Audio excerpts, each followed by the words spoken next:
Hello, good morning, good afternoon, good evening to all of you who are joining us today, depending on your time difference. Pour les francophones qui sont là aujourd'hui, vous pouvez accéder à la traduction de l'anglais vers le français en cliquant sur le bouton Apps, qui est en bas à droite de votre écran, puis en choisissant Interprefy avec un Y, qui est le canal pour avoir la traduction de l'anglais vers le français. So thank you all for being here today. It's a pleasure to welcome you to this research conversation on the question of how can cities integrate nature-based solutions into their urban planning. Don't be surprised, perhaps I'm not hiding behind the door. My computer camera has slipped off its stand, and that's why you might be seeing me through a black hole sometimes. Don't worry. My name is Julien, and I am a Biodiversity Research Officer at EFD, Research Department, where I oversee the implementation of the research program for a pro-nature economy known as ECOPRONAT. This is a research program focusing on ways of better integrating biodiversity in conservation issues into all sectors of development policy, what the experts call under the concept of biodiversity mainstreaming sometimes. So biodiversity mainstreaming can cover a very wide range of sectors. So for this ECOPRONAT program, we focus in particular in the agriculture, urban development, and the development finance sectors. One of the objectives of ECOPRONAT is to support research that is linked to development policies issues and that supports science-based public policies dialogues. So this is why also ECOPRONAT has also developed a specific stream of research on sustainability indicators to monitor if sustainability policies are indeed reaching their goals. But this is not today's topic. Another objective of ECOPRONAT is to support researchers from the Global South. This is why in the research we fund, we try to finance research that involves researchers from the countries we support and where the research is carried out. With this approach, the ECOPRONAT program has supported around 10 separate research programs the last 4 years. And other research conversation will follow this one throughout 2024 and 2025 probably, to present the work of very nice and wonderful researchers who are thinking about how to better integrate biodiversity issues into public policies. So don't hesitate to follow our research conversations page on the EFD website to see the next exchanges scheduled. The next conversation after today's one will take place on June 19 and will take us to Latin America and to analyze the condition for deploying nature-based solutions in several cities on that continent. We'll be taking a break for the summer, and in September, another team will be coming to present the work they are doing on the result of major wetland restorations in operations in Uganda, and other conversations will follow. So keep an eye on the program. But let's get back to today's topic. So what is striking when you discuss nature-based solutions in cities here at EFD with colleagues who discuss requests for funding for urban development projects with EFD clients, is that they explain to you that most of the time the urban development projects that are proposed for funding to EFD do not necessarily propose to use nature-based solutions. Indeed, most of the time, the project designers have designed their project using the techniques and technology with which they are familiar. In other words, with concrete and construction techniques that do not make use of nature-based solutions. And most of the time, when a city or government comes to an international public development bank like EFD to apply for funding for its project, it has been designed for a very long time ago. Sometimes decades. Numerous studies have already been carried out, and the construction methods chosen a very long time ago. Costly engineering or architectural studies have already been invested. A lot of money has already been spent. So you can imagine how it is difficult to ask to the clients, but could you reconsider your project so that it can incorporate nature-based solutions that can be good for nature, but also often good for the fight against climate change? This is why this question of how to better integrate nature-based solutions at a very early stage in the design of urban projects is really key. How can NBS can be mainstreamed in the urban planning processes, which generally go through numerous examinations by different authorities in charge of different policies, discussion by various committees, also sometimes discussion with the citizens and residents of the town concerned. What can be done to ensure that nature-based solutions are incorporated into planning process at an early stage, so that the local stakeholders have the time to choose the solutions that meet their needs and suit them best? So, to discuss these research questions, we have the pleasure to welcome today a great team. So I'm happy to welcome today Lisa BEYER, who is manager for urban water infrastructure at the World Resource Institute, WRI. Alemakef TASSEW, who is urban development project specialist also at WRI. Marc, MANYIFIKA, who is lead for urban resilience for Africa at WRI. And then we have the pleasure to host Liku WORKALEMAHU, who is assistant professor at the Ethiopian Institute of Architecture, Building Construction and City Development at Addis Ababa University, and Jean-Pierre MUGABO, team leader at the Rwanda Young Water Professionals. After their presentation, we will leave the floor to Charles KARANGWA, who is global head of the Nature-Based Solution Management Hub at IUCN, the International Union for Conservation of Nature, to react to the presentation and start the exchange with the research team. Thank you, Charles, for accepting to contribute to this research conversation today. Thank you very much. This is a great chance to have you with us today because you can bring IUCN knowledge and expertise on nature-based solutions. And we in the ECOPRONAT program are very thankful for the IUCN global standard for nature-based solutions, which provide clear criteria to design and monitor effective nature-based solutions. I will be sharing this valuable resource in the chat to all the participants. But before to leave the floor to our invitee, I pass on to you, Nastasia, to present the agenda and perhaps the housekeeping rules of this session. Nastasia. Yes, thank you, Julien. Good afternoon to all. Thank you very much for being with us this afternoon. I'm just going to give you some indication on how the webinar works. Pour les personnes francophones, je répète ce que Julien a dit au début du webinaire. Pour avoir une traduction en français, vous pouvez cliquer en bas à droite sur le bouton Apps, puis sur Interprefy, puis sur le casque pour choisir la langue française.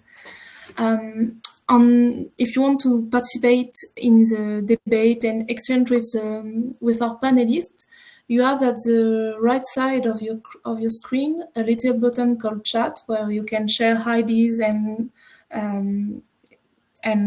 indication with researchers. And you can have also the button Questions, where you can share your questions to the panelists. We will select at the end of the presentation the question that will be debated and answered by our guests. So don't hesitate to share your thoughts during the webinar, and we'll make sure to answer your question at the end. I will leave the floor to Lisa BEYER, who is going to introduce the work and present the results of the project. And then Charles KARANGWA from IUCN will animate the debate and present his view on this project. And we will have time at the end of the session to take a few questions, as Julien was saying. Thank you all. Lisa, it's up to you. Thank you, Julien and Nastasia. Our team is really excited to be with you all today to share the outputs from the development and implementation of the strategic MBS framework in 2 African cities, Addis Ababa and Kigali. This framework is intended to help cities think through how to select and design MBS solutions to address their flooding, heat, and ecological risks. And we're very grateful that this work was made possible with funding from the French Development Agency's ECOPRONAT program. So again, my name is Lisa BEYER, Urban Water Infrastructure Manager in the Cities for Forests program at the World Resources Institute, or WRI. And I'm here with our project team from WRI, including Alemakef from our Addis Ababa office, Marc in our Kigali office, and our partners, Liku, WORKALEMAHU from Addis Ababa University's Ethiopian Institute of Architecture, Building Construction, and City Development, or EiABC, and Jean-Pierre MUGABO from Rwanda Young Water Professionals.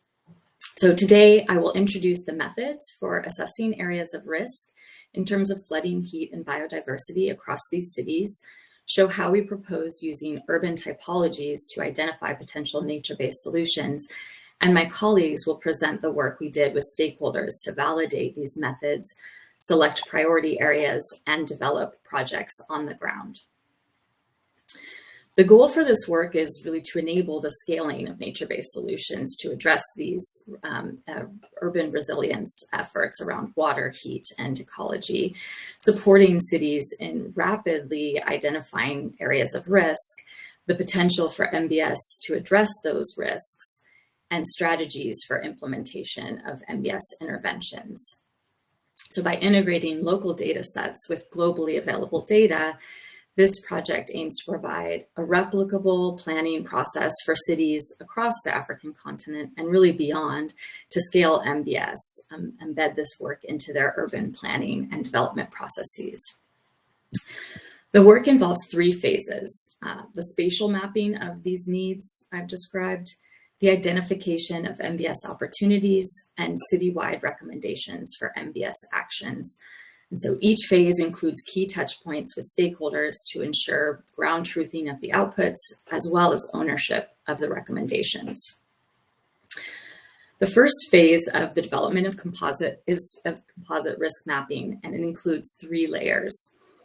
The urban flooding is developed using a digital elevation model and built up area to run a hydrologic flow using local precipitation data. We use the 100-year return period to represent an extreme climate event. This hazard map is then overlaid with population density to understand hazard and exposure, and then demographic data to represent vulnerability, which then is the risk. Similarly, for extreme heat, the team used a Google Earth engine model to understand where heat hazard is located, then again overlaid with population density and demographics to understand the risk. Biodiversity opportunities assesses the habitat potential by land use, connectivity between patches of habitat area, and buffers around existing habitat, links those three to really understand opportunities. Here, you can see how these three maps look for Addis Ababa on top and Kigali on bottom.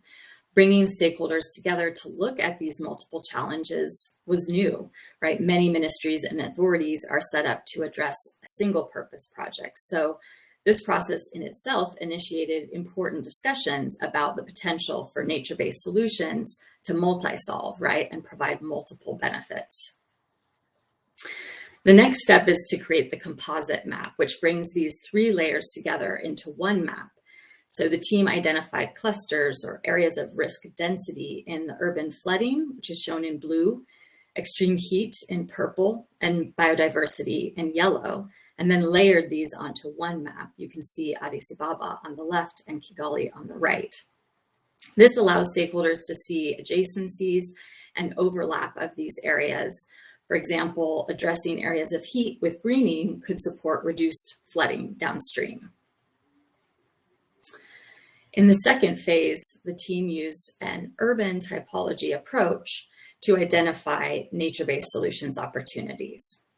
We classified local land use and land cover into 8 typologies that represent the various land use types and have relationship to the types of NBS that would be appropriate. So these fall into green landscapes that would incorporate urban forests, parks, open space, blue landscapes that include water-based cover like rivers and lakes, residential that incorporates both formal and informal housing, commercial, industrial, agricultural, institutional, such as government or education and healthcare, and transportation. So here you can see the Addis Ababa map classified by these 8 urban typologies on the left. And on the right, what we've done is highlighted those cluster need areas by their urban typology classification. So you see the flooding, extreme heat, and biodiversity, and where those fall within the land use urban typologies. Similarly, here is the Kigali urban typologies and the need areas by their urban typology.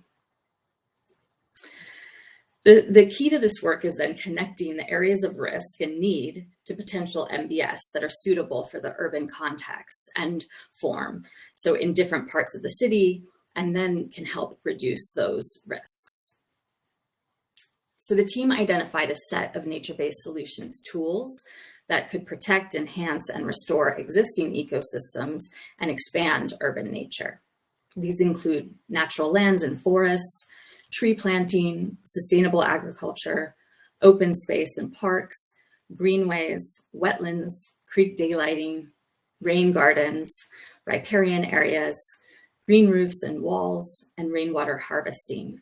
All of these considered for the urban condition, where, as Julien alluded to, much of the natural ecosystem functions have been altered. For each NBS tool, we identified the suitable urban typologies.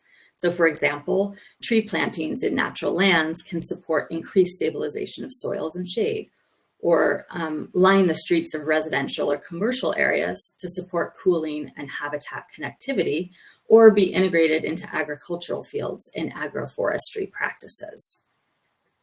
We also explore the different management strategies for these needs. So managing flooding with nature-based solutions can be achieved by sinking it, allowing infiltration like forests, slowing it to retain or detain flows in peaks, moving it to convey flows, such as with creek daylighting, reusing it with rainwater harvesting, and cleaning it, such as wetlands that treat and improve water flows. For heat, this includes lightening it with green and blue cover that reflects, covering it to add shade in areas with pavement, accessing it with greenways to allow residents access to cooler natural areas, and cooling it by just increasing overall vegetation and therefore evapotranspiration. For biodiversity, a key strategy is to safeguard it, right? Protecting the ecological resources we have, diversifying it to ensure a diversity of plants, especially promoting native plants that support local habitat, buffering it to expand that habitat and increase natural areas, and connecting it to provide habitat links. Our next step in the methodology is to identify cluster need areas to organize the priority areas for each city. So for each cluster need area, we then developed a preliminary MBS opportunities matrix that identifies the MBS opportunities by their urban typology and type of need, flooding, heat, or biodiversity. And then this is linked to specific neighborhoods within those priority areas. This is a starting point for further evaluation in the field. Similarly, this map shows the 12 cluster need areas by urban typologies for Kigali. And again, the opportunities matrix for cluster need area 8 in Kigali. For this, the teams worked with stakeholders to identify 3 priority areas in each city to dive deeper with field visits and MBS concept development. So now I will turn it over to my colleague, Dr. Liku, to walk through the engagement and concept development in Addis Ababa. Thank you, Lisa. I will continue with Addis Ababa stakeholder engagement. Next slide, please.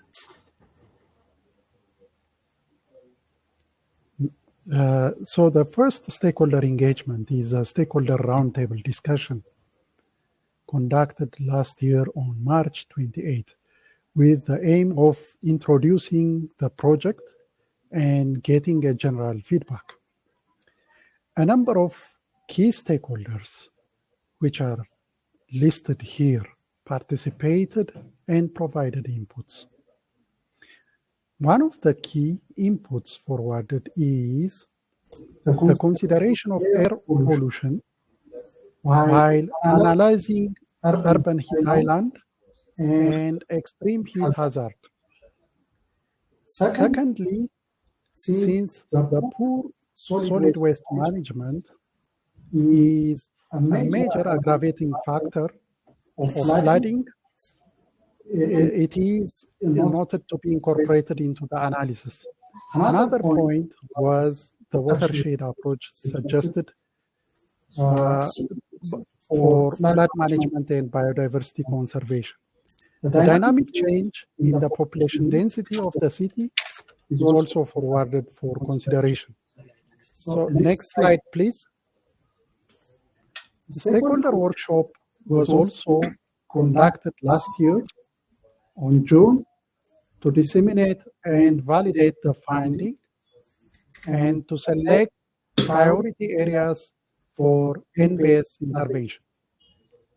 In general, the participating stakeholders ranged from the key sectors of the Addis Ababa city administration, national level ministries, and NGOs listed here validated the applied methods and further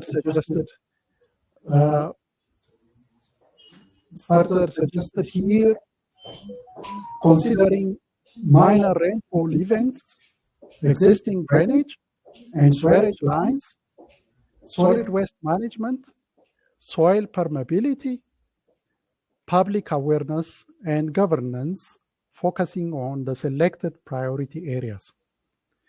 They also showed their preference and priorities for tree planting, open spaces and park projects, and sustainable urban agriculture for various urban typologies. So leveraging on existing projects such as the Prime Minister Initiative, which is found to be closer to one of the selected priority areas also noted. Next slide, please. Two of the selected sites are in the city center, encountering similar risks, while the two others are peri-urban areas. On the basis of the stakeholders' scoring, only one from the city center chosen, and thus, in total, 3 of the selected sites taken for further analysis and the concept development. Next slide, please. Action planning workshop was another stakeholder engagement conducted to collect inputs from the listed key stakeholders for developing NBS actions for the selected sites and citywide NBS recommendations, and to identify roles and responsibilities for establishing NBS advisory committee. In all, the 3 sites, short, medium, and long-term actions are outlined, particularly noting the importance of engaging and raising the awareness of the local community and the stakeholders. Sensible area closure strategy, rehabilitation of quarries, and agroforestry development outlined for Yekka Gurara biodiversity conservation, which is located to the north upstream hillside. For Addis Katama Mercato, which is a densely populated and built city center site, applying reflective materials, pocket, street, terrace, and river buffer greening, and a robust waste management actions suggested for reducing urban heat island and improve the local river health. While for Qabbana Akaki, a downstream rivers confluence site, river buffer, rehabilitation of quarry sites, development of recreational parks, multifunctional ponds outlined as actions mainly for managing flood. Next slide, please. So I will continue the presentation on NBS concept development. Next slide. The NBS concept development started from the site visit of the selected areas in which the key stakeholders from the City Beautification and Green Development Bureau and respective sub-cities and Warada offices or local offices with the intention to jointly assess the current state of the selected areas and come up with specific recommendations. Next slide, please. Gurara Yeka is previously a forest-covered hillside, which is increasingly facing settlement encroachment and deforestation, particularly in the upstream part of the site, resulting to downstream flooding. Area closure is a major strategy and NBS measure to promote natural regeneration and also promoting agroforestry activities through participating local communities outlined as NBS measure. Next slide, please.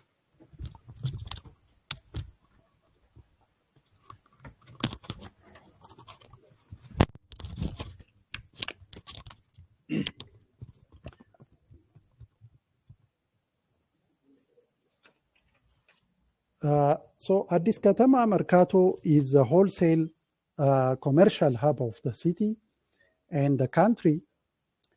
It is the most densely built part of the city center with high number of population density, traffic, and activities, especially during daytime, while very low green cover and thus mainly exposed to excessive heat, hazard, and risks.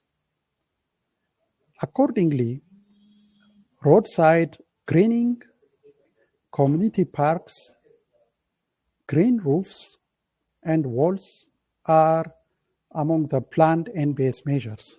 Next slide, please.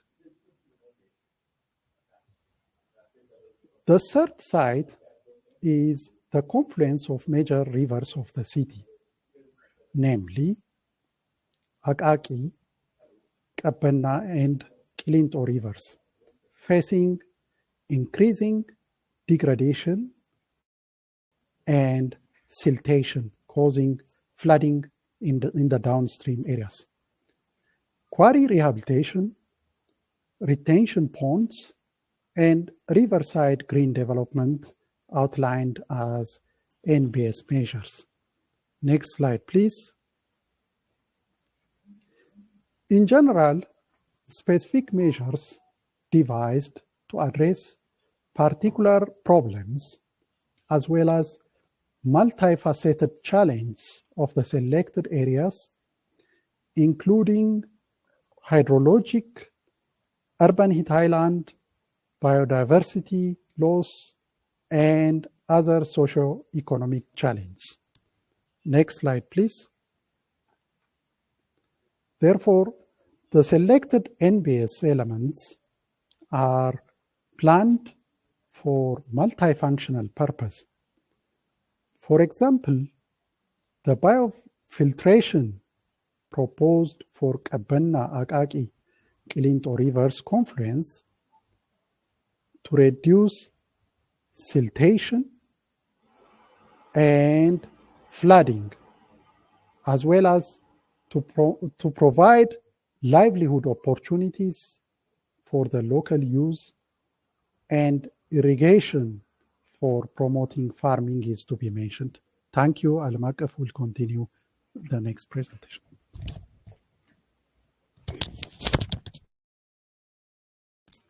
Okay, thank you, Lisa. Thank you, Dr. Liku, for your great presentation on the section of the strategic document. Maybe for the coming 5 minutes, maybe I will take you through some of the activities we accomplished so far and the planning we have after as a next step. So just to start with the accomplishment so far done with the strategic and MUGABO framework research activities. Maybe as some of my colleagues, both Lisa and Dr. Liku presented, we already identified critical areas for the MUGABO implementation. 3 sites, actually we identified more than 3 sites, but later on we just carried out further analysis and identified 3 basic sites presented by Liku, the ECOPRONAT, as well as one is in the central part of Addis project site. So that site identification and detailed analysis was also completed. The other accomplishment so far is related to this project conception of development, as well as developing some programmatic implementation for those 3 areas. For example, we identified 3 areas. One is Rwanda Green area, which is located in the northern part of Addis Ababa. For this specific site, we identified some activities related to landscape rehabilitation of hillsides and the riverbanks, as well as also redeveloping the abandoned quarry site and developing some retention pond, and also suggesting some park or green space construction and agroforestry activities. For this specific activities in the Rwanda area, we just have done 2 proposal. One is a pilot proposal, and the other one is the program level development proposal. For this, we try to estimate cost and expenses we need to implement some of those activities. For program level, the Rwanda site nearly requires more than $150 million US. As a pilot, we estimated nearly $270 US. So the other one is the Mercato area, which is the central part of Addis. As explained by Liku, mostly with great infrastructure, with limited space for more MUGABO activities. So the logic behind this, the logic behind the proposal of MUGABO activity for this specific site is just to cool, as heat is one of the major problems in that specific area. So for this Mercato area, we propose some activities like tree planting along the riverbank and local roads, urban greening, and pocket park construction, because, as I say, there is no sufficient land to develop more and implement MUGABO activities, as almost the majority of the areas are already occupied by the infrastructure. So we suggested some waste collection activities and also providing some public toilets and low albedo wall and roofing materials. Even for this specific activity at the schooling of Mercato, we just developed 2 program development cost and as well as sample development cost. For the program or developing the whole site, it nearly requires over $28 million US, and for pilot demonstration, we estimate nearly over $350,000 to showcase actually some of the recommended activities.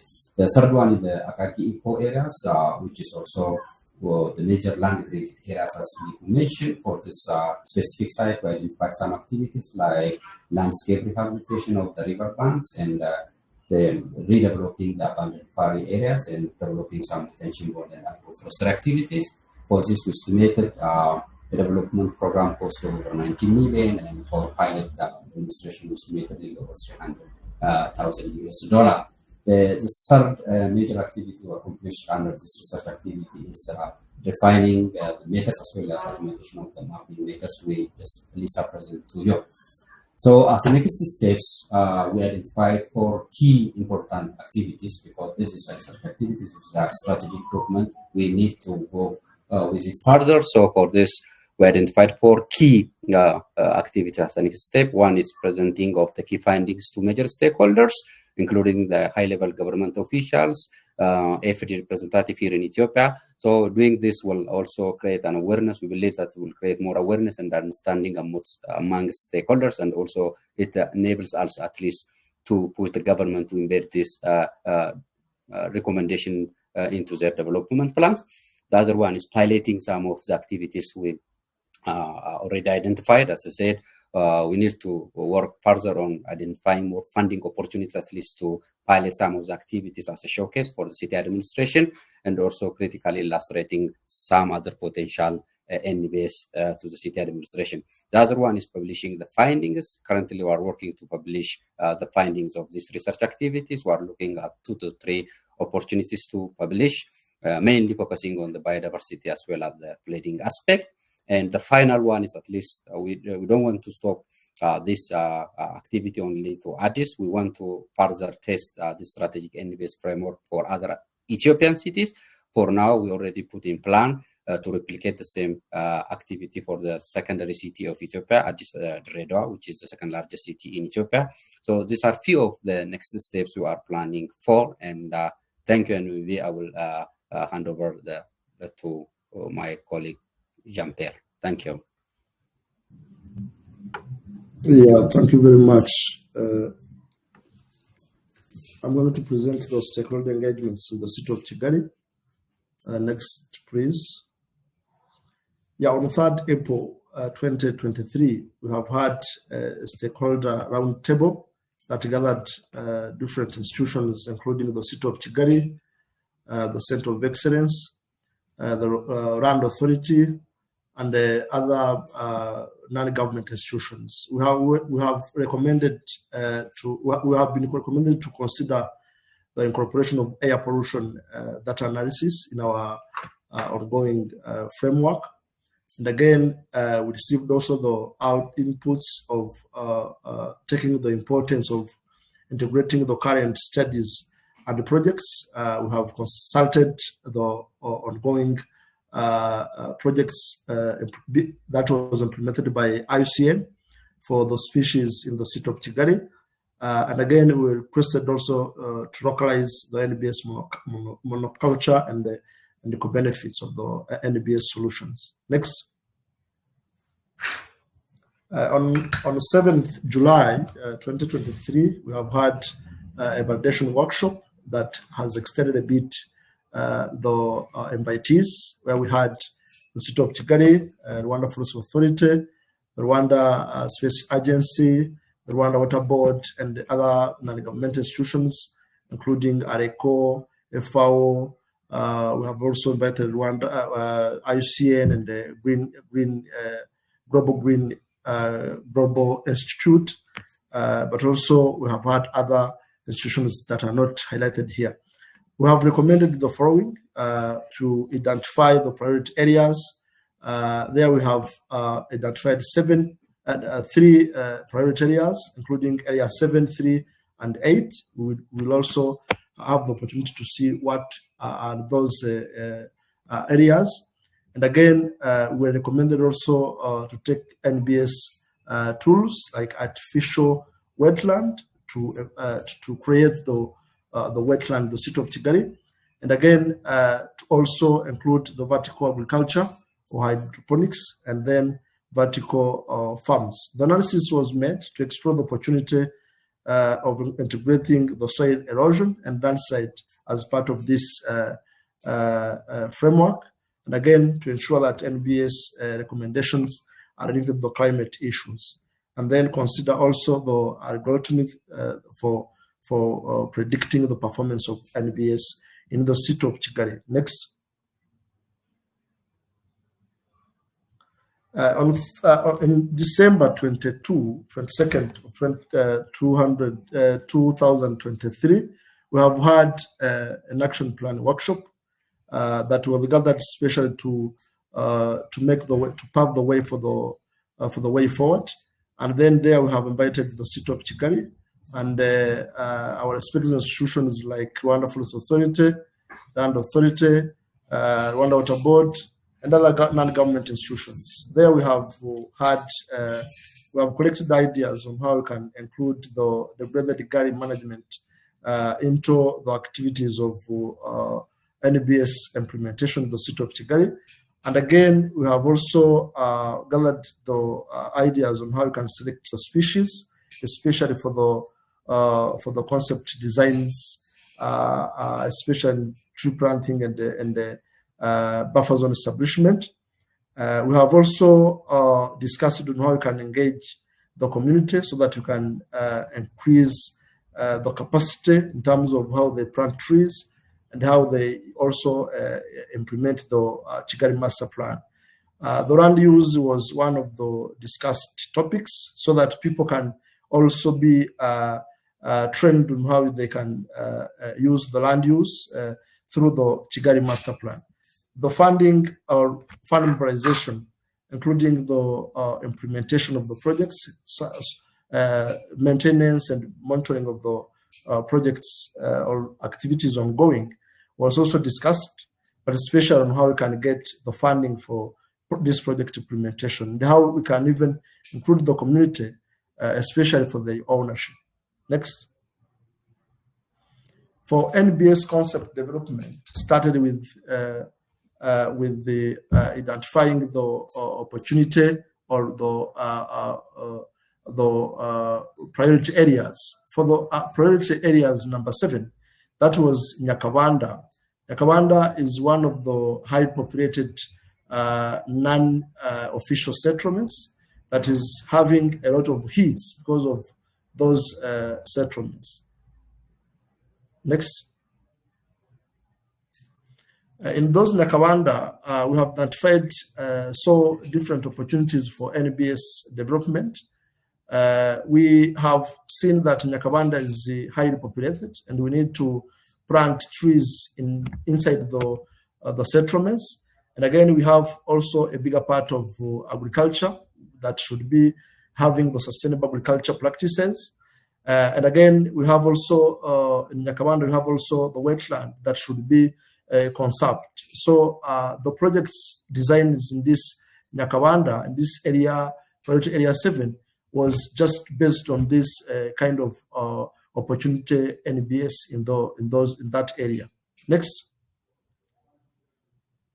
The cluster need area 3 was having the issues of a lot of settlements also, and it needs to have the rainwater harvesting opportunities. We have also urban agriculture. We need to plant trees. So we really need to have those kind of water harvesting opportunities or infrastructure that can also reduce the runoff that causing the floods at downstream levels. Next.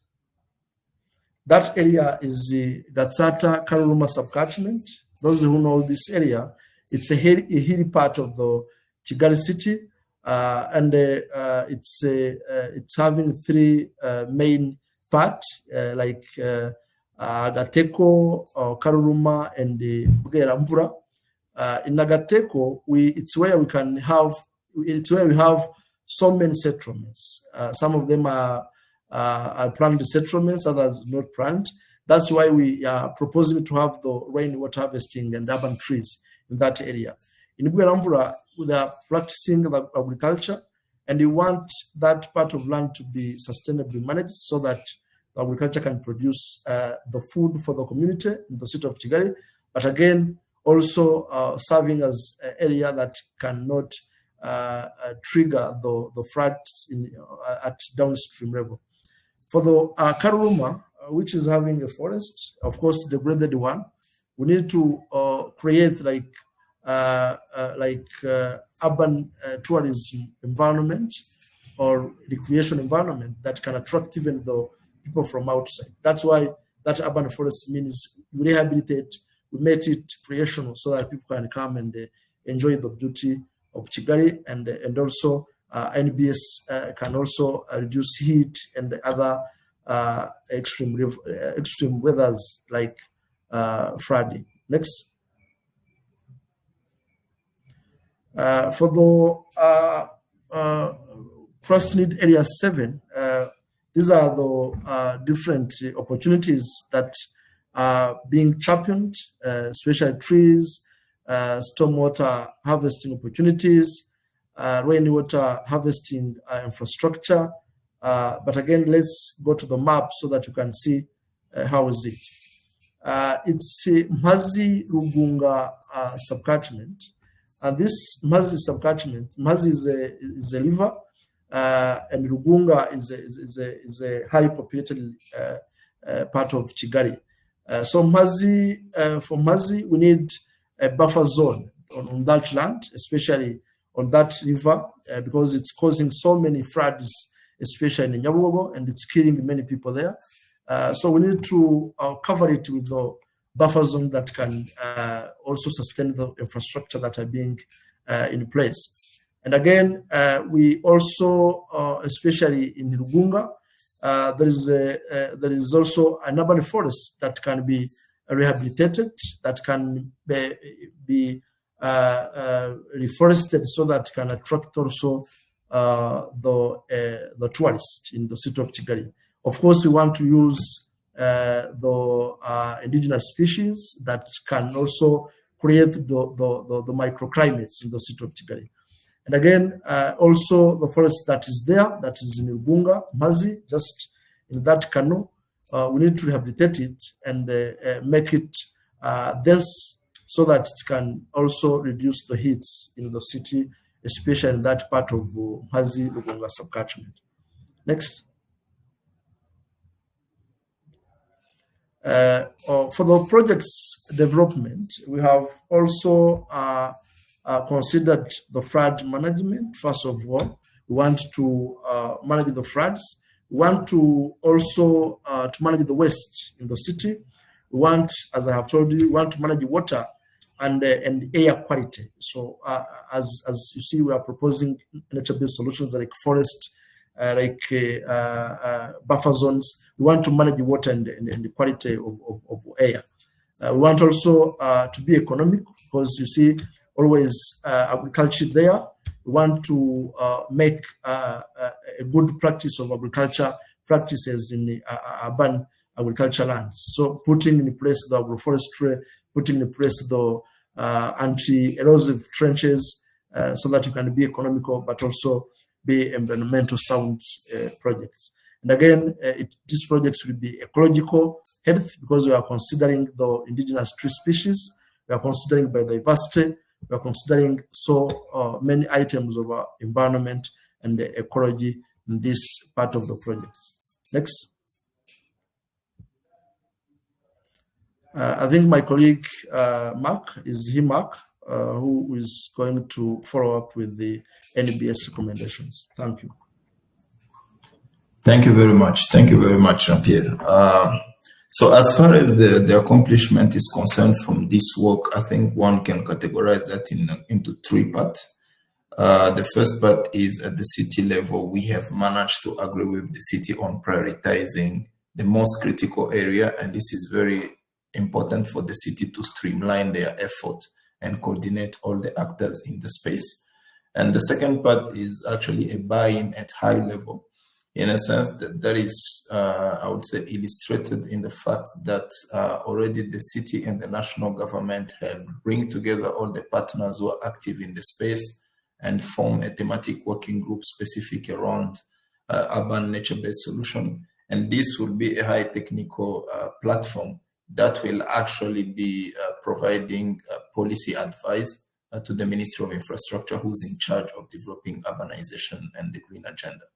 And the last category will actually be a traction around funding into implementing NBS, as we can see during the example of some of the key projects that is happening from the World Bank, the French Development Agency, WRI, with partners who are really focusing and concentrating around implementing NBS as it was clearly outlined in the strategic framework. Next. From the next step from that, we are looking into actually looking into the future. And one of the challenges with NBS implementation in the city is around fund mobilization. The next slide, please. And to do so, we are actually looking into working with partners and helping the city actually go to a step forward into developing an NBS investment program.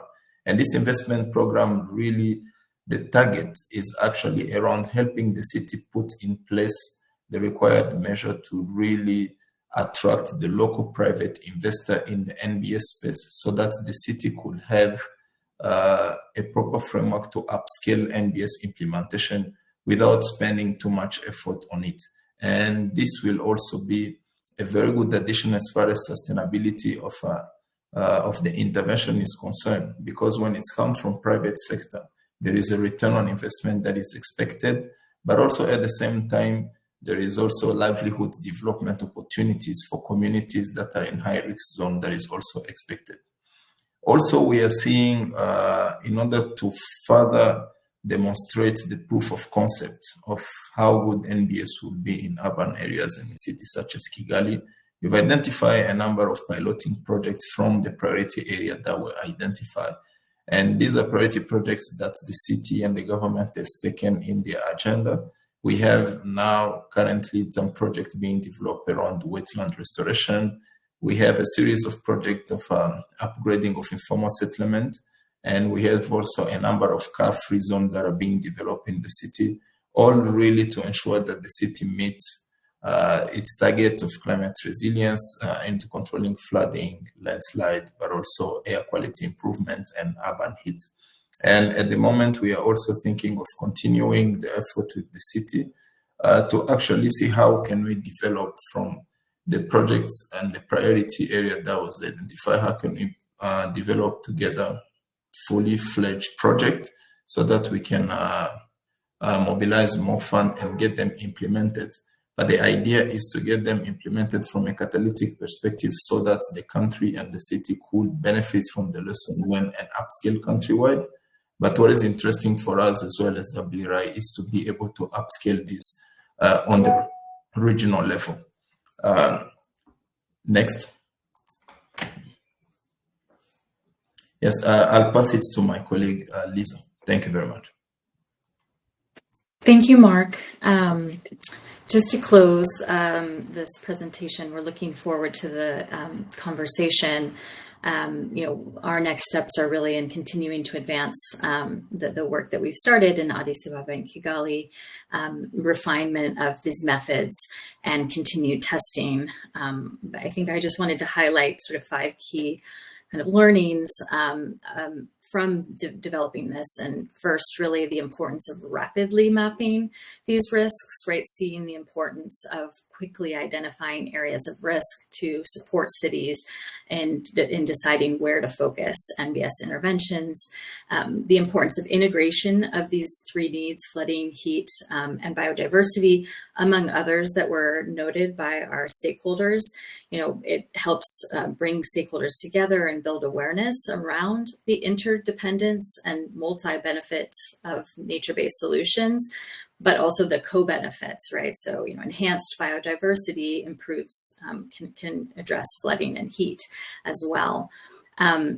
The third thing is really the importance of validating and working with stakeholders throughout the process, recognizing the importance of engagement from the beginning that builds ownership in the process, connects on the methods development, data inputs, and validation of those outputs. But we also, really focused on identifying a government project sponsor that could help guide the work from the city side, which sometimes is not part of a research project. So this was a little bit of a unique condition. And then really the key is sort of moving towards piloting, right? Demonstrating nature-based solutions. And so that requires validation in the field, right? So the importance of really getting to the ground and understanding the site conditions, which in urban areas are changing constantly. And then working towards pilot concepts that can really help stakeholders understand, what's possible in terms of nature-based solutions, which in some cases aren't part of that urban form or being aware of the urban form. So just want to thank you all for joining us, and I will turn it back to Julien. Yes, thank you, Lisa. Thank you for this presentation. Very extensive, and there was a lot of information there. But because we are just tight in time, I would like to open the floor to Charles directly. Perhaps Charles, this is the time perhaps for you to perhaps give your perspective and perhaps start the discussions about what we learn with all this work, what was very interesting to you, and perhaps also if you have any questions that seems very interesting. I just raised the point that there is already a lot of questions in the question tag. So please, Charles, go ahead with perhaps your reaction according to your expertise on the nature-based solutions, and then perhaps I will try to share some questions with the team after your reactions. Please Charles. Thank you, Julien. And, hi, good afternoon, good morning, everyone. Thank you for having me, and congratulations to the team WRI and Young Water and the university in Addis Ababa for the really relevant and highly needed work. My very first reaction to this is really that, I mean, this research responds to the real demand that we have at the moment over the cities, and considering the current trends of the increase of the urbanization, which is actually going even to peak in the next couple of years. The need for designing effective, durable, and credible nature-based solutions is extremely important. So I'm really grateful that there's already this ongoing process of developing a framework which can help designing that. Before I dive deeper into the research, I just wanted to share a couple of reflections, even from our internal processes and how this probably speaks to the research process. Next slide. And again, just to start with, I think Lisa in the beginning already highlighted a number of things, but I wanted to again bring this not very old research, quite a couple of years ago, which was published on the link and the importance of urban biodiversity and ecosystem service approach within the urban areas. And this is probably the anchor of my comment and reflection to these two frameworks that you have presented. We are very much aware that, of course, the more urban areas growth, the more people moving into urban area increases, the more also the consumption of natural resources increase. So that's already a big demand of not only food, but also ecosystem service overall. And in terms of land use change, there's that increasing but neglected loss of biodiversity across different urban areas. And somehow, somewhere, we end up retrofitting, trying to repair what we damaged ourselves.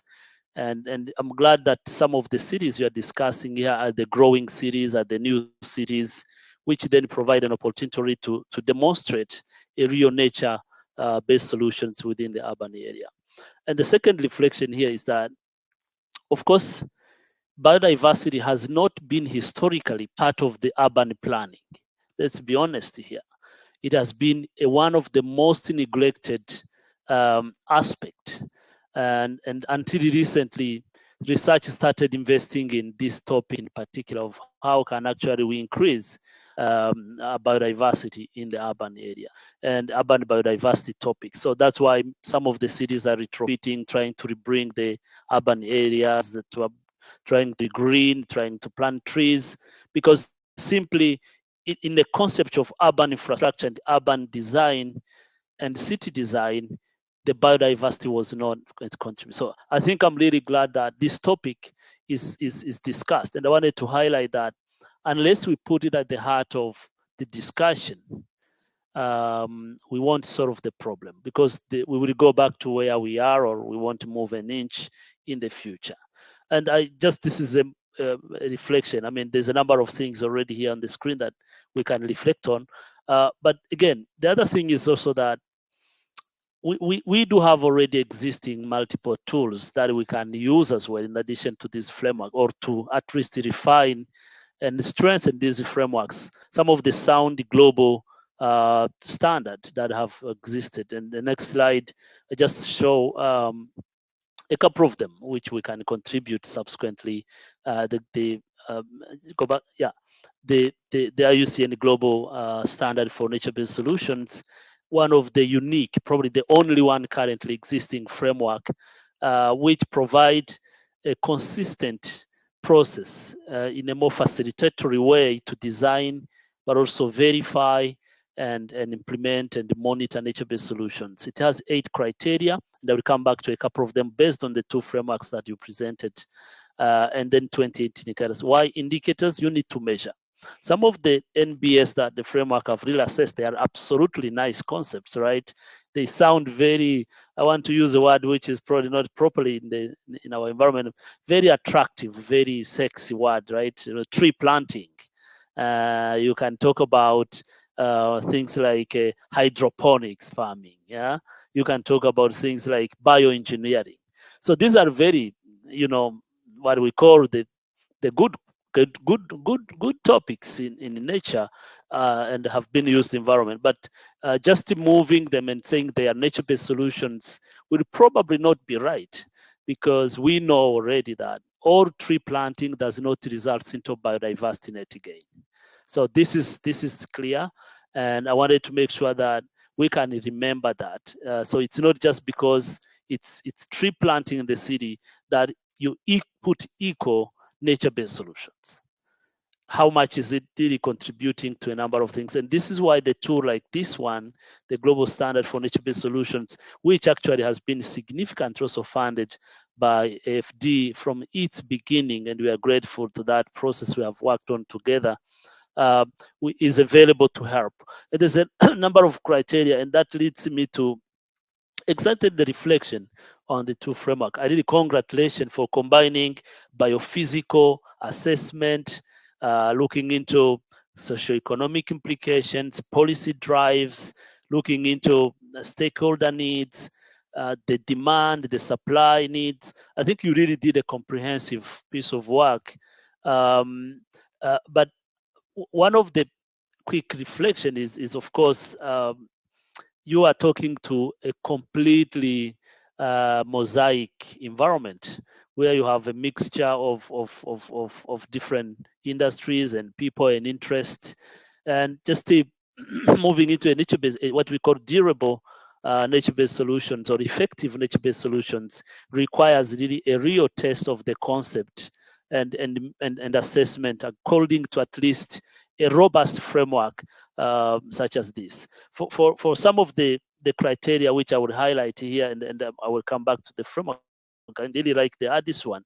Again, you are addressing many things with flood and extreme heat and biodiversity loss, socio-economic issues, of course. But one of the importance of this standard is also to help you define what is the challenge that actually this nature-based solution is going to address, and to be able to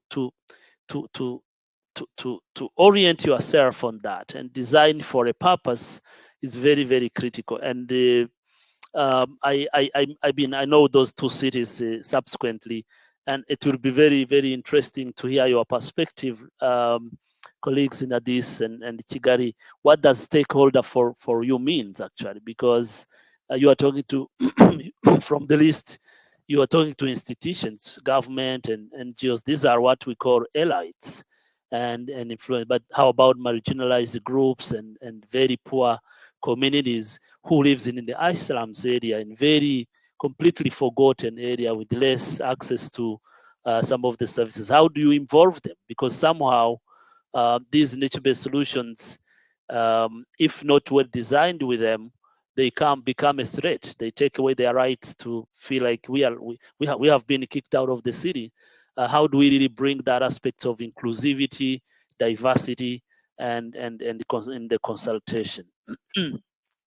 I also wanted to come back to a number of things, and the next slide is also that, I mean, we do have other tools that could have subsequently help strengthen this biodiversity question, this inclusion aspect, and the urban nature indexes, which is also being used by a number of cities, mostly not to replace the NBS standard, but to help really to provide a kind of catalog of different dimensions of nature conservation in the city. And then you come back with a global standard to assess how effective those nature-based solutions can be. And really cut across from planning to identification and prioritization. And then I'll come back with a couple of reflection also specifically on the concept definition, right? We have been extremely, from expert point of view, careful to greenwashing aspect, especially in the urban area. And I just came back from one of the largest country in the world, which is China, and subsequently I was on a what we call a dragon den or a panel which was assessing urban NBS for funding. And we were very shocked, of course, with a number of very good concepts, right, that people were proposing. And I would name exactly what we saw here, you know, the vertical agriculture, the hydroponics, vertical farming, what we call, and you ask them a question, how are all this going to benefit biodiversity? What is it the contribution that is these concepts making to restore, to protect, to conserve? What Lily Liza presented in the beginning, to safeguard the biodiversity aspect. So it's very important to not just be taken away by just some of the concepts, right? And to say they can be called something. They can be called, for example, agricultural, sustainable agriculture practices, or they can be called environmental best practices or tech concepts. But when we already call them nature-based solutions, you are already calling the needs and the role of biodiversity and ecosystem service to be safeguarded.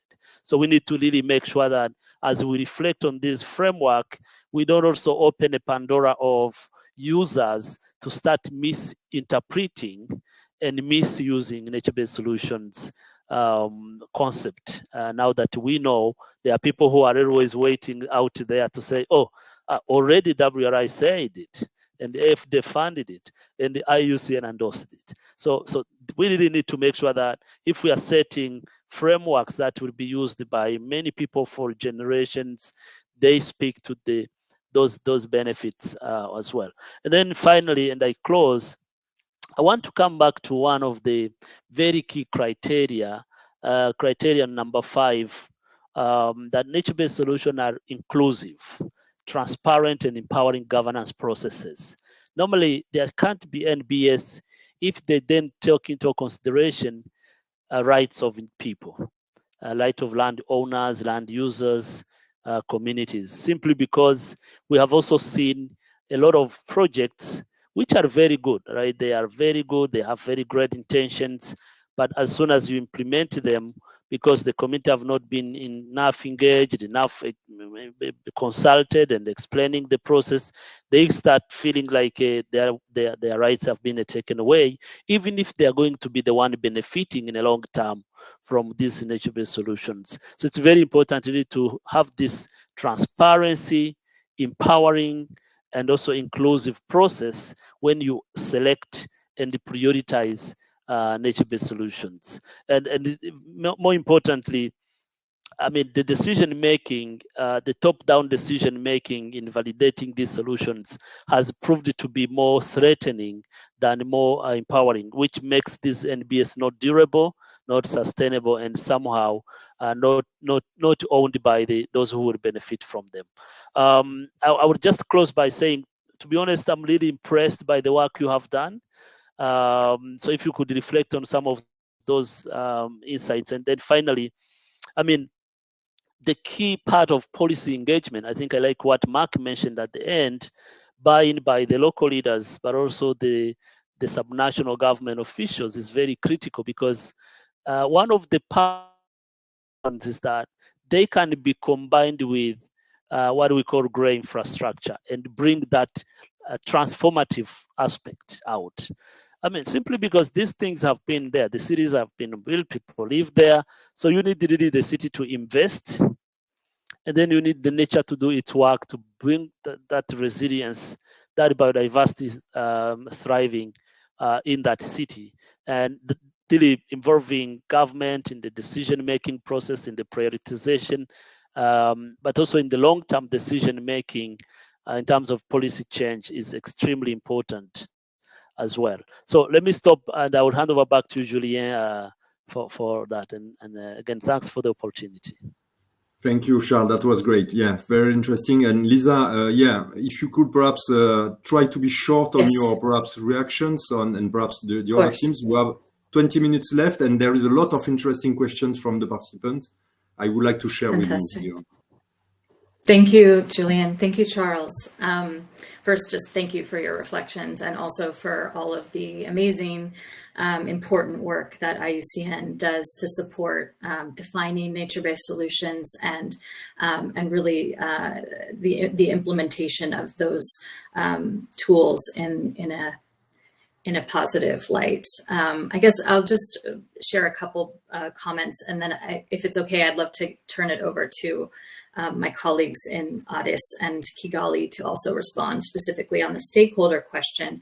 But I guess what I would first say is that because this is a planning framework, our intent was really to drive the start of the process, the composite mapping, through data. So is sort of, using a data-driven process to understand where risks are before kind of diving into what kinds of nature-based solutions could be supportive, and really appreciate the importance of no nature-based solutions can be, no projects should be considered by definition nature-based solutions without an inclusive process. So I acknowledge that we haven't gotten to that stage yet, but I think what the framework has done thus far is really set a data-driven approach to understanding risk, and then a method for thinking about the types of nature-based solutions that can sort of address those risks, and then really sort of working at the site level to understand how that can actually be applied before kind of moving to what I would consider the next step, which is that inclusive community-based engagement process that then is sort of backed by data that's really identified where we can work, and then an understanding of what's on the ground to move forward. But the point is really well taken, and I think our intent with this method is to continue that process and ensure that we have a much more robust stakeholder process, specifically once you get to the site level, right, when you're actually looking at specific project sites. One other aspect that we're really interested in moving forward as we continue to iterate on this strategic framework, is that sort of connection between this work and policy or regulatory frameworks that could support nature as part of the development process. And I think we began to talk about those ideas, but the idea of thinking about ways that nature could be regulated into new developments, and to ensure that sort of as cities are continuing to grow, that nature is part of that conversation front and center. I think Charles, you rightly pointed out that that's not been the case for the most part, right? Cities have developed to the detriment of our natural ecosystems, and so how can we actually reverse that and ensure that cities are armed with the tools that they need in order to actually change that discussion. So maybe just in terms of time, I'll turn it now to my colleagues, Alemakef in Addis Ababa, just to talk a little bit more about stakeholders. Oh, it looks like Liku has raised his hand, so maybe I'll allow Liku to speak. Dr. Liku? Okay, thank you. I think, Charles, you raised a critical question regarding the land use change, the risks of land use change. So we need to make sure that NBS recommendations, solutions, that it serves multifunctional purpose in the needs of various stakeholders, so that there is a local buy-in and political support for the implementation and as well as for the operation and maintenance afterwards, the implementation. So I just want to reflect on that. So the other point, just to add on what Lisa said, is about the marginalized groups. Yes, at the pilot level, at the site level, further analysis and further design process is to take place. While that during that, we need to engage those local stakeholders and particularly the marginalized groups in the process. As an example that we have cited, we have forwarded recommendations, in particular, for example, for the city center case site, that there are small-scale traders and informal traders that needs to that we need to engage them in the process and to provide some working space, at the same time integrating some of the nature-based solutions in the process. And as well as in the third case site, we have recommended, we have forwarded a recommendation that to create job opportunities for local use through the implementation of biofiltration, that they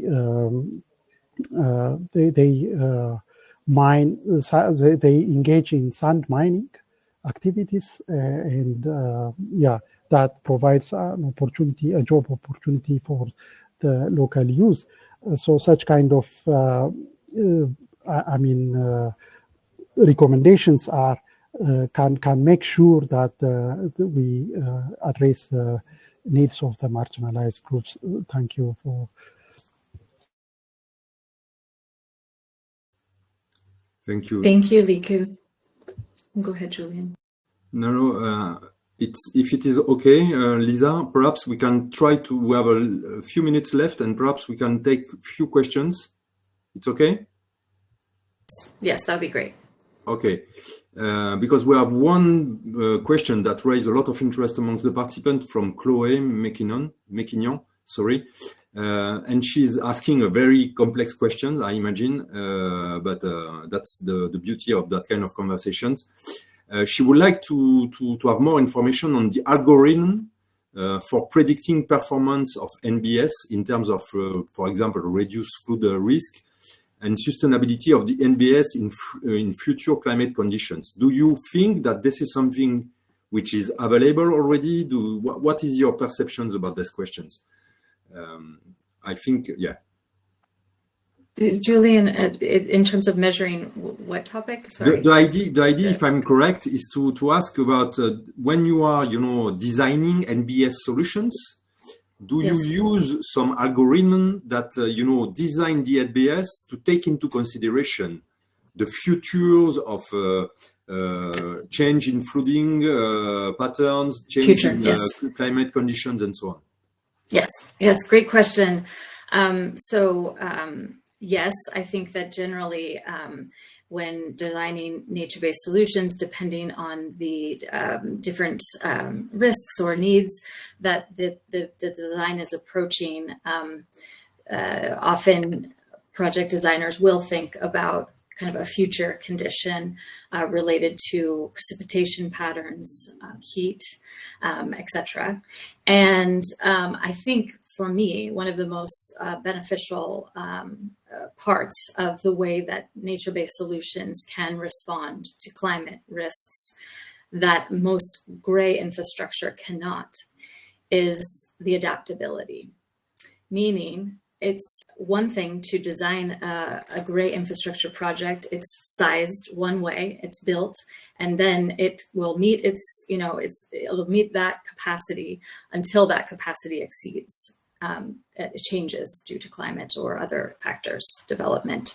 But with nature-based solutions or green infrastructure, the ability to grow that system, to enlarge the area of the nature-based solutions, to modify it is much easier to consider in the long term. So while most nature-based solutions will be designed not to the current conditions, but to address future conditions, there is still a lot of uncertainty about what those future conditions are. And so I think with nature, we have the opportunity to, sort of with pretty flexible and rapid ability, modify those and actually respond to the true changes that are going to occur, in the decades to come, which we don't know exactly what that will look like.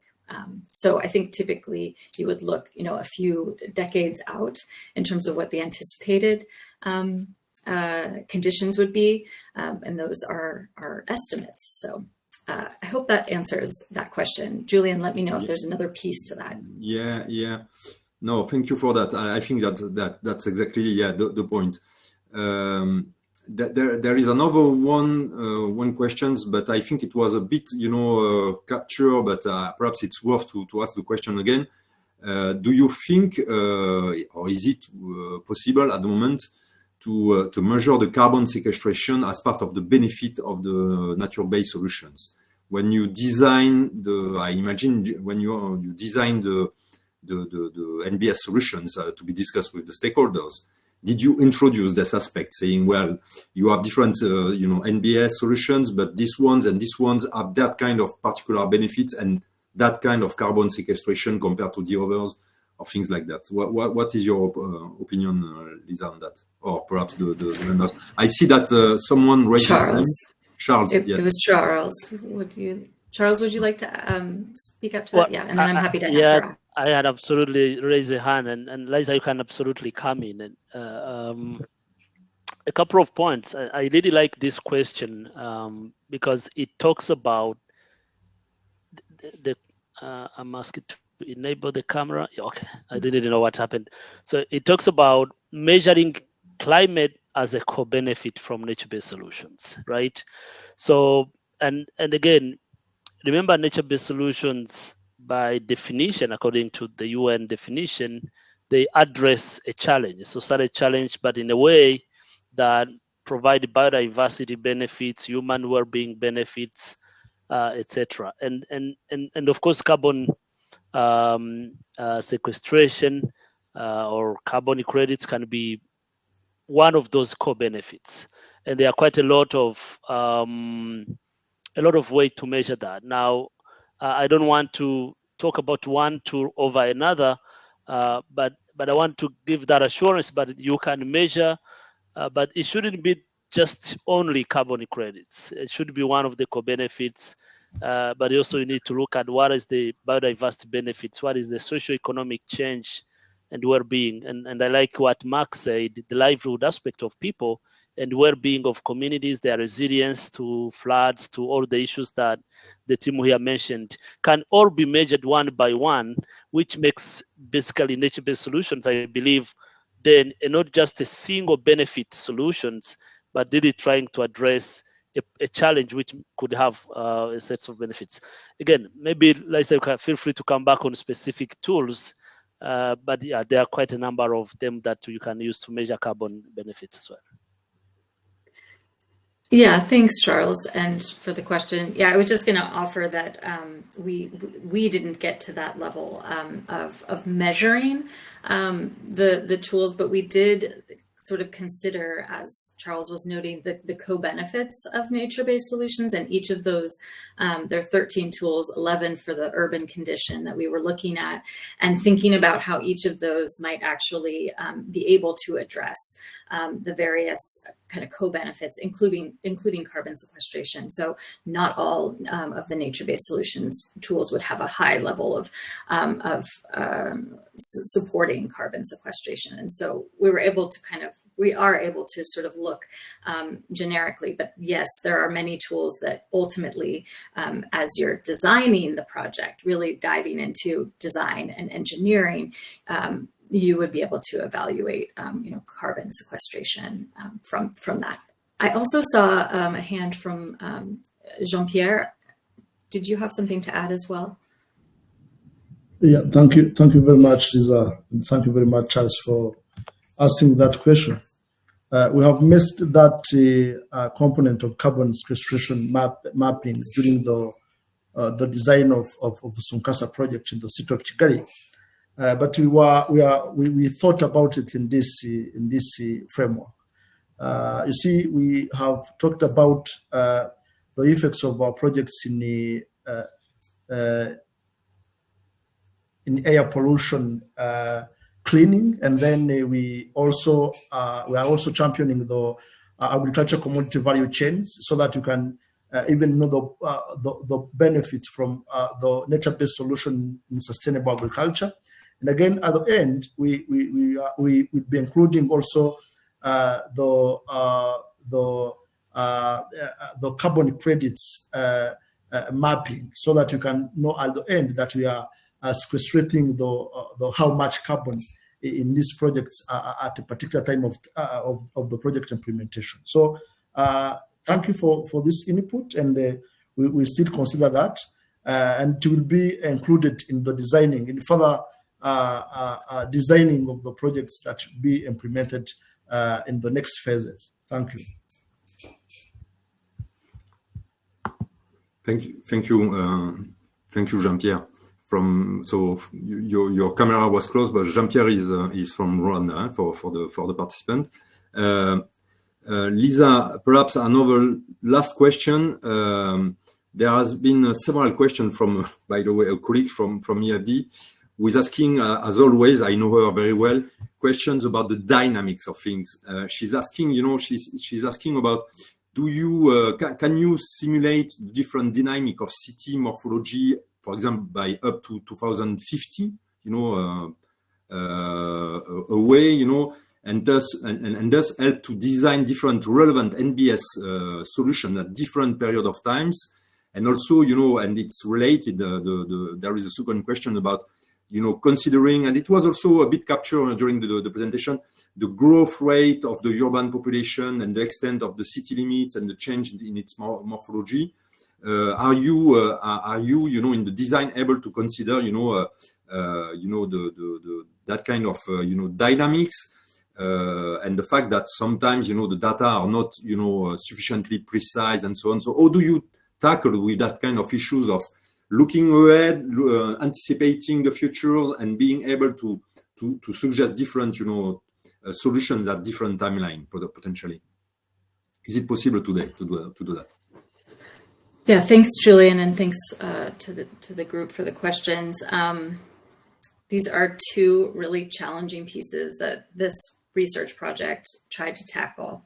So the first is around sort of looking out as cities are changing, and how are we going to capture, what's on the ground today versus what we think will be on the ground in 50 years. And so one of the ways that we did that in these two cities was looking at current land use and land cover, and then also looking at the proposed land use maps for each city. And those are based on the long-term strategic plans for Addis Ababa and for Kigali. And so that really shows us what the city thinks is going to be, occurring across the city. And those were different, right? Like, what is on the ground today and what is proposed for the future isn't aligned. And so our team had to kind of look at where are the risks today, and where are we envisioning the different types of land use, green spaces, housing, commercial development, etc., in the long term, to try to understand where MBS could be most impactful and effective. But also that helps us really understand current natural areas and the potential risks or opportunities for expanding those areas that the city is already considering. So those two things were considered, and of course they are, we don't know what the future holds. We can only sort of move towards the visions that these cities have set up for themselves. And I think in both cases, the development sort of programs really set a positive vision that was supportive of biodiversity and connections. So we were able to kind of connect into that.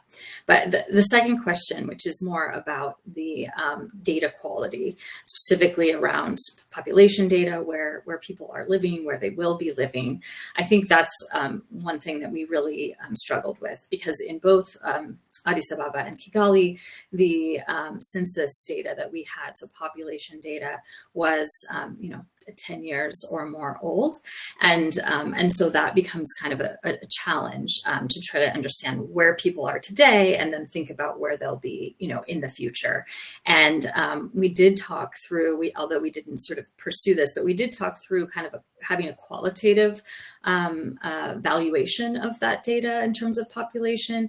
Specifically, many of the informal settlements were not captured in that sort of population information. And so thinking about ways that we can sort of use data that may be slightly outdated as a starting point, but ultimately qualitatively validate that data on site and sort of improve the value of understanding population densities and where they might move. So both really great questions and things that we're grappling with going through this process, and hope to improve as we move forward.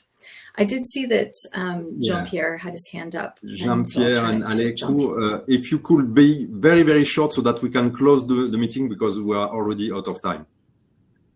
Yeah, thank you very much.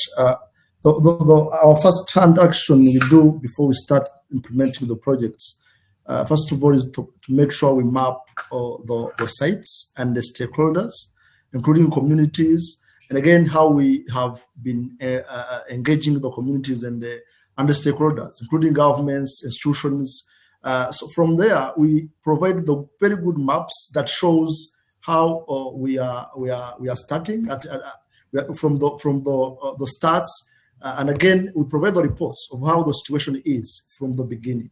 And again, we'll be able also to update those maps given the project span, so that maybe at the future, people will be able to see how we have been progressing in capturing the nature-based solution, and how they are even influencing the city, Kigali or Addis Ababa, depending on how we are implementing the projects. Thank you. Thank you, Jean-Pierre. Alemakef? Okay, thank you. Mine is actually raised by Jean-Pierre on the mapping process, as well as engagement of all stakeholders, relevant stakeholders, including the government, civil society organization, as well as community members in the process of conducting this research activity. So we tried our best, at least, to hear from all sides, and we know that any project will not be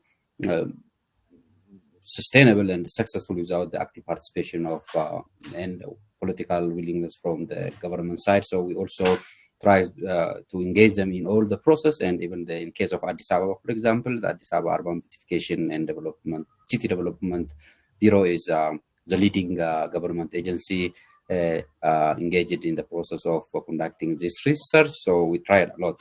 And the other issue I want to mention, to use already this highlighted, and about the quality of the data. In case of Addis, for example, as a nation, actually, it's almost over 15 years since we conducted the last census, and data quality was also an issue in conducting this research activity. So what we did was just we tried to engage all stakeholders, at least to hear from them when we identified the hotspot areas. If the existing or the data available on the ground is really reflecting what we're thinking or not. And also we try to compare the existing government data with other data generated by international organization and the like. But as you mentioned, the data quality was also one of the critical issues we faced during conducting this research activity. But we try to overcome those problems by engaging and getting say from the government officials as well as the community representative.